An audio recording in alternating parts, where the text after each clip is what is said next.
Donc, après avoir fait un survol rapide sur l'origine du mot ou de la notion d'économie politique, on va voir maintenant, on va répondre à la question, quel est l'objet, au pluriel, auquel sont bien sûr les objets, les définitions de la science économique. Pourquoi j'ai mis S objet, S définition? Parce qu'il n'y a pas une seule définition, il y a une multitude de définitions. L'objet d'une discipline, d'une manière générale, quelconque, est le domaine de recherche et d'application de cette discipline. C'est comme la science économique. La science économique, vu la divergence et la diversité de ces définitions, ça donne plusieurs objets. Pourquoi? Pour deux raisons simples. La première, c'est la complexité de la réalité socio-économique qui est évolutive. Le Maroc d'aujourd'hui, ce n'est pas le Maroc qu'il y a de 20 ans, ce n'est pas le Maroc du XXe siècle, ce n'est pas le Maroc du XIXe siècle. Le monde d'aujourd'hui, de la mondialisation, ce n'est pas le monde de la révolution industrielle, ce n'est pas le monde du Moyen-Âge, ce n'est pas l'Antiquité. Donc il y a une réalité socio-économique qui est évolutive et très complexe. Donc la définition et l'objet de l'économie, il suit cette évolution-là. Le deuxième élément qui explique cette complexité, c'est la complexité du comportement des individus qui forment la société. C'est-à-dire, il n'y a pas une équation qui définit l'homme. Le comportement de l'homme n'est pas stable, il est évolutif. Donc l'homme, ce n'est pas 1 plus 1 est égal à 2. L'homme, c'est 1 plus 1 est égal, point d'interrogation. Parce que le comportement de l'homme, il est subjectif. Il change dans le temps et dans l'espace. En réalité, il n'y a pas une seule définition de l'économie, mais plusieurs renvoyant à des réalités différentes. Certaines définitions sont fondées sur tel ou tel aspect de l'activité économique. Par exemple, la production, la consommation, la distribution, l'échange, etc. L'économie politique est alors présentée comme la science des richesses. Donc pour les uns, l'économie il a pour objet l'étude des richesses. Ou l'économie est la science des échanges. Ou l'économie politique est la science des prix, la science des choix, ou la science qui étudie les rapports sociaux, etc. Donc il y a une infinité, une multitude de définitions. Mais d'abord, on considère que l'économie est une science comme une science sociale. Donc l'économie comme une science sociale, cela voulait dire une chose, c'est que l'économie n'est pas une science exacte. Ou cela voulait dire au moins deux choses. L'économie, c'est une science, mais pas une science exacte. Donc l'économie politique est la science des lois qui régissent les relations économiques, c'est-à-dire les relations sociales qui ont lieu entre les membres de la société par l'intermédiaire des biens matériels et des services nécessaires à la vie en collectivité. Il est une science sociale pour plusieurs raisons. La science économique est une discipline à l'intérieur de laquelle il y a lutte entre les théories divergentes et contradictoires. Par exemple, nous avons le problème du chômage. Le même problème, mais les économistes proposent plusieurs solutions. Donc, il y a des solutions qui voient, il y a des économistes qui voient la solution dans l'intervention de l'État, d'autres qui voient la solution dans la non-intervention de l'État, un troisième groupe qui voit la solution dans l'encouragement des investissements étrangers, etc. Donc pour la même question, nous avons des solutions et des propositions qui sont toutes justes, mais divergentes et contradictoires. Deuxième raison, l'impossibilité de tester les hypothèses de manière objective et unanimement acceptée, car il existe toujours des accords. À ce niveau-là, bien sûr, c'est pour ça, au début de l'introduction, j'ai parlé de l'économie positive, de l'économie normative. D'accord? Il n'y a pas toujours les mêmes points de vue. On ne voit pas toujours les problèmes de la même façon. Donc il y a toujours des oppositions, toujours des désaccords. La troisième raison, c'est que l'économie politique est une science humaine qui étudie quoi? Elle étudie l'action et le comportement de l'homme, soit entre les êtres humains, soit entre l'homme et la nature. Par exemple, le comportement de l'homme, il change en fonction du revenu. Donc quand le revenu augmente, le comportement de l'homme change. Quand les prix augmentent, le comportement de l'homme change. Quand on est, par exemple, en vacances, le comportement change. Donc le comportement de l'homme, c'est une équation c'est-à-dire difficile à résoudre. L'économie comme une science de la richesse. C'est en quelques définitions qui se basent sur la notion de richesse. Donc, bien sûr, parmi les premiers économistes qui ont défini l'économie en tant que conscience de la richesse, donc il y a Adam Smith. Déjà à travers le titre de son principal ouvrage, on constate que l'objet principal de l'économie pour Adam Smith, le père fondateur de l'économie, de la science économique, donc l'objet principal reste bien sûr là l'étude de la richesse. Donc regardez le titre, recherche sur la nature et les causes de la richesse des nations. Et je cite Smith, l'économie politique se propose d'enrichir à la fois le peuple et le souverain. Donc pour Adam Smith, l'économie se définit comme une science de la richesse. Mais il n'est pas le premier. Bien avant Adam Smith, les économistes du XVIe, XVIIe siècle, par exemple comme les économistes mercantilistes, les économistes du début du XVIIIe siècle, comme les économistes physiocrates. Et quand je dis les économistes mercantilistes, je cite par exemple Antoine Domon-Chrétien. Et quand je dis les économistes physiocrates, je cite par exemple François Quesnay. Donc, pour ces deux écoles-là, l'économie, il a pour objet, d'accord, d'étudier la richesse. Seulement pour les mercantilistes, la richesse se forme de métaux précieux, et pour les physiocrates, la richesse est représentée par les produits agricoles. Néanmoins, dans la définition de la richesse, Adam Smith n'a retenu que l'aspect matériel et négligeant les services.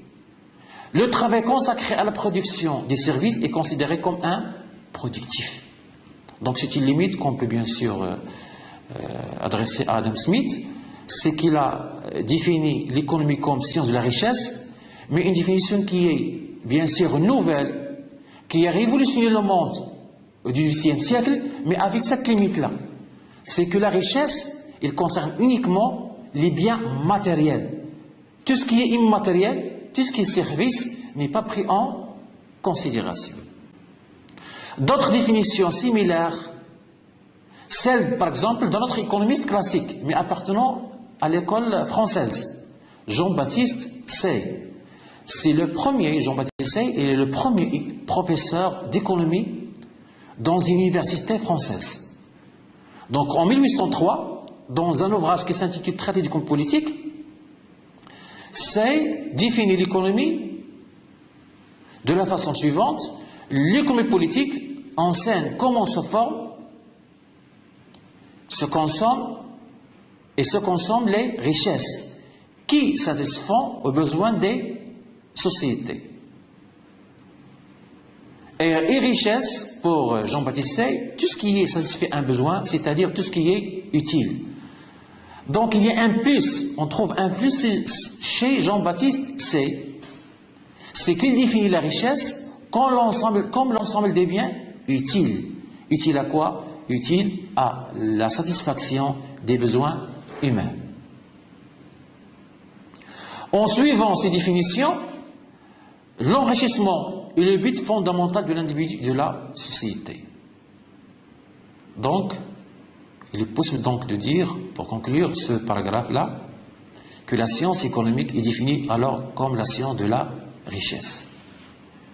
Mais il n'y a pas que la richesse pour définir l'économie, il y a également d'autres domaines, d'autres objets pour définir la richesse.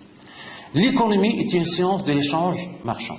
c'est plutôt la vision néoclassique qui adopte une telle définition.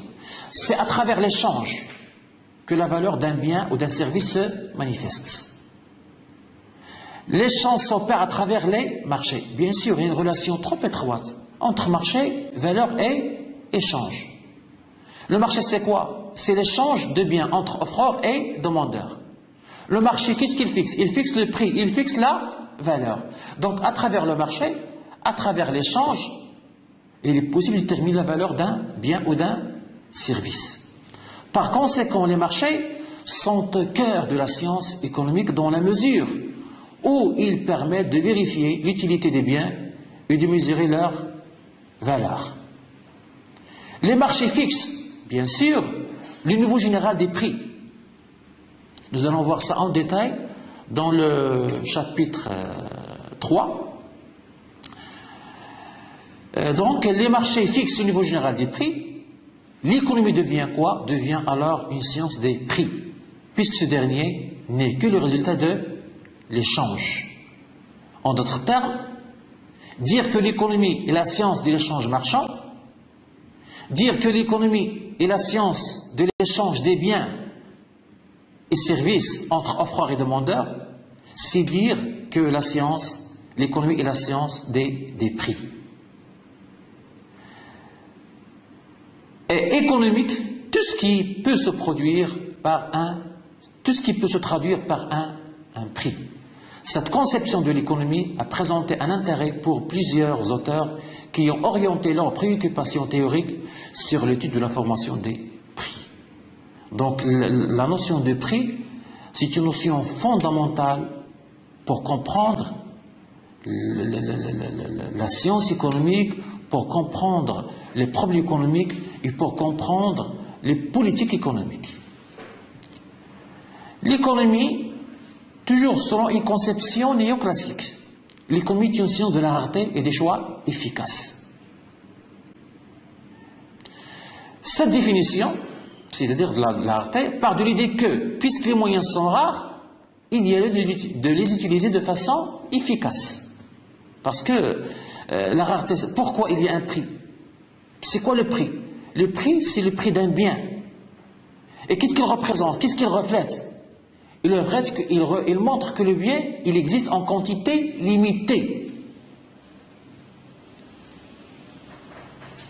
Donc, puisque le bien, il existe en quantité limitée, et puisqu'il est rare, on est obligé, on est amené à l'utiliser, à le consommer de façon efficace et de façon rationnelle. Les agents, le problème c'est qu'en même temps les agents ont des besoins illimités. Donc face à la rareté, nous avons des besoins illimités. C'est une contradiction. Alors que les ressources sont rares. Se pose alors le problème de choix. J'ai besoin d'acheter X et j'ai besoin d'acheter Y. Mais je n'ai pas les moyens d'acheter Y. Donc je dois choisir X. Donc il y a la contrainte. Donc faire des choix, ça veut dire obéir à des contraintes. Ça veut dire faire des sacrifices. Donc l'homme, c'est pour ça qu'on parle de l'homo economicos, l'homme rationnel. Donc un homme rationnel, il fait ses dépenses de consommation en tenant compte de son budget. C'est le cas au niveau microéconomique. Le consommateur, donc lorsqu'on parle de consommateur, on parle d'un consommateur rationnel, d'un homo economicos consommateur, de quelqu'un qui fait des choix rationnels, de quelqu'un qui fait des choix efficaces, et de quelqu'un qui cherche quoi? À réaliser l'équilibre, à réaliser l'optimum, à maximiser son utilité, en tenant compte d'un budget qui est limité. Donc le consommateur, face à un budget limité, face à un revenu limité, et compte tenu des prix des biens, parce que le prix, ce n'est pas le consommateur qui le fixe, ce n'est pas le producteur qui le fixe. Vous avez, bien sûr, l'étudiant, il aura l'occasion de voir ça en détail en microéconomie. Donc ce n'est ni le consommateur, ni le producteur qui fixe les prix. Le prix est fixé de façon exogène. C'est-à-dire que c'est le marché qui fixe le prix. Donc pour le consommateur, au niveau économique, le consommateur, il doit faire des choix. Il a des besoins, mais il doit faire des choix. Mais avec des contraintes. Le revenu, son revenu qu'il gagne est limité. Les prix, ils ne peuvent pas descendre jusqu'à zéro. Donc les prix sont imposés par le marché. Donc qu'est-ce qu'il pourrait faire le consommateur? Faire des choix. Mais quel choix? Rationnel. C'est-à-dire le choix qui lui permet de réaliser le maximum avec le même budget. Ça veut dire chercher à affecter ses dépenses de telle sorte que sa satisfaction soit maximale. Même raisonnement pour le producteur. Face à ses ressources limitées, les prix des facteurs de production sont exogènes, fixés par le marché. Qu'est-ce qu'il va faire, bien sûr? Et qu'est-ce qu'il pourrait faire? Donc, tout ce qu'il pourrait faire, c'est choisir la technique qui rendra sa production maximale. Donc, c'est pour ça il est possible, surtout pour l'école néoclassique, de définir l'économie comme une science de la rareté, ou comme une science des choix efficaces, ou comme une science de l'échange marchand, ou comme une science des prix.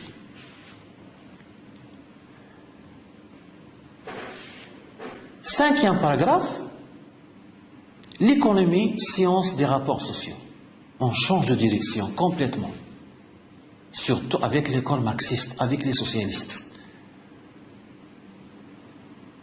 Pour Marx, bien sûr, l'économie ne traite pas de choses, mais elle traite des rapports entre personnes et en dernière instance entre les classes sociales.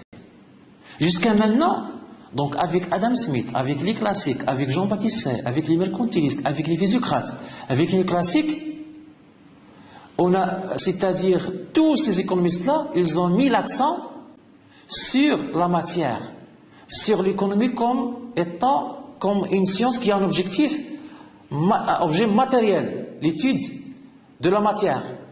Par contre, pour Marx, non. Le plus important pour définir l'économie, c'est pas la production, c'est pas la consommation, c'est pas l'échange, c'est pas la richesse, c'est pas le prix, c'est plutôt les relations qui se nouent entre les classes sociales.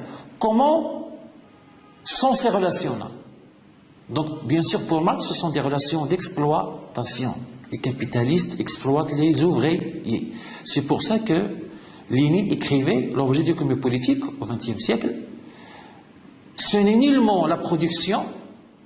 Donc, quand je dis la production, ça veut dire quoi? Ça veut dire, c'est pas la richesse, c'est pas l'échange, c'est pas la consommation, ce sont pas les biens, mais les rapports sociaux existants entre les individus dans la production qui définissent l'économie politique. Aujourd'hui encore, il n'existe pas de définition unanimement acceptée. Les désaccords portent sur le domaine, la méthodologie et la problématique de la discipline. Donc, parmi les multiples définitions contemporaines, celles qui suivent illustrent bien la diversité des conceptions ainsi que les oppositions entre les différents courants de pensée.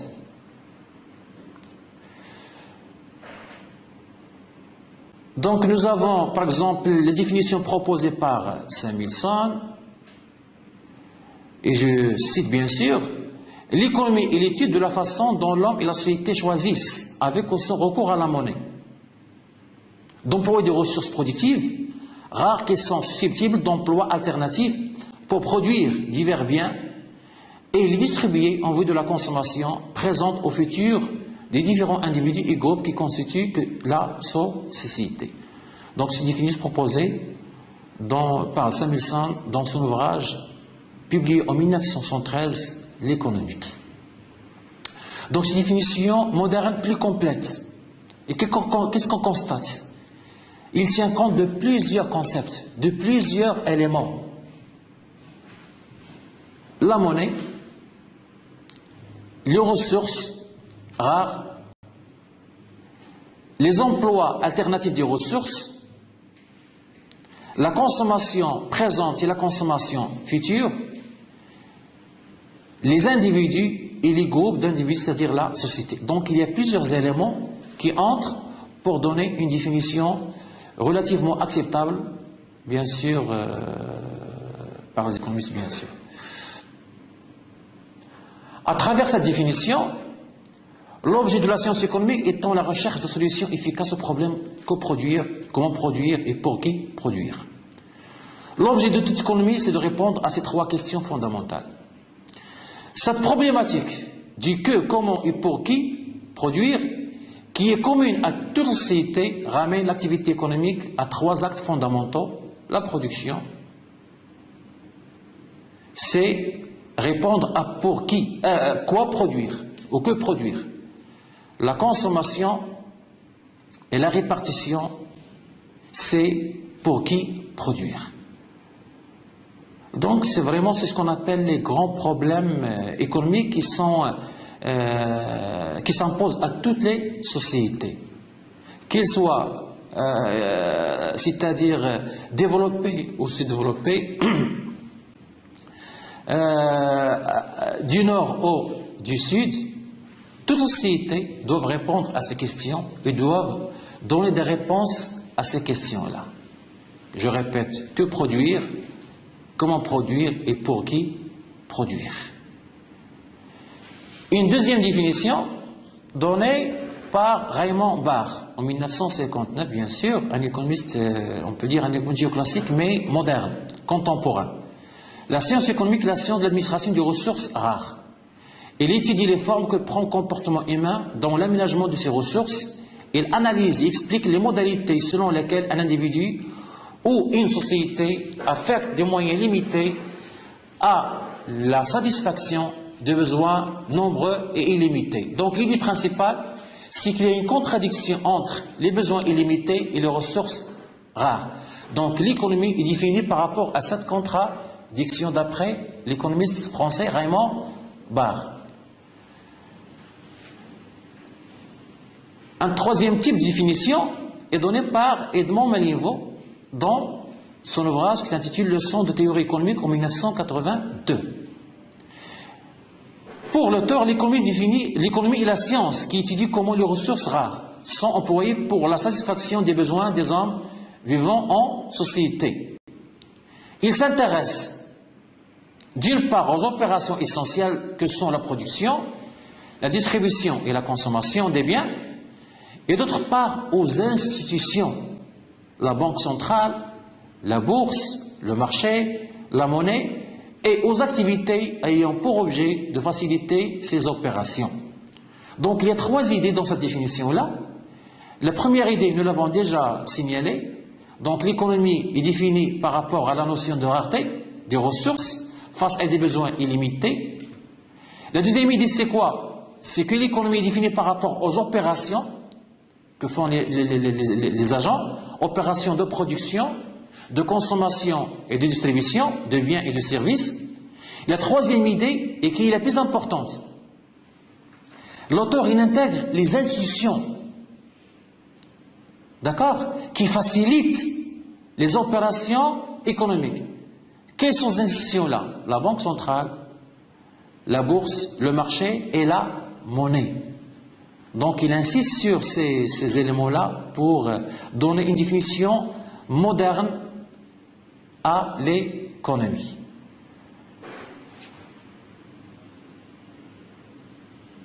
Le prix Nobel de 2001, Stiglitz, donne également une définition qui est propre bien sûr de l'économie. La science économique est l'étude de la manière dont les individus, les entreprises et le gouvernement. Donc déjà il parle de trois types d'acteurs. Individus, cela voulait dire quoi? Les consommateurs. Les entreprises, cela voulait dire quoi? Les producteurs. Et le gouvernement, ça veut dire l'État, c'est-à-dire l'intervention de l'État. Il effectue des arbitrages, des choix au sein de notre société. Les arbitrages sont inévitables. C'est une contrainte, car les biens et les services et les ressources sont quoi? Sont rares.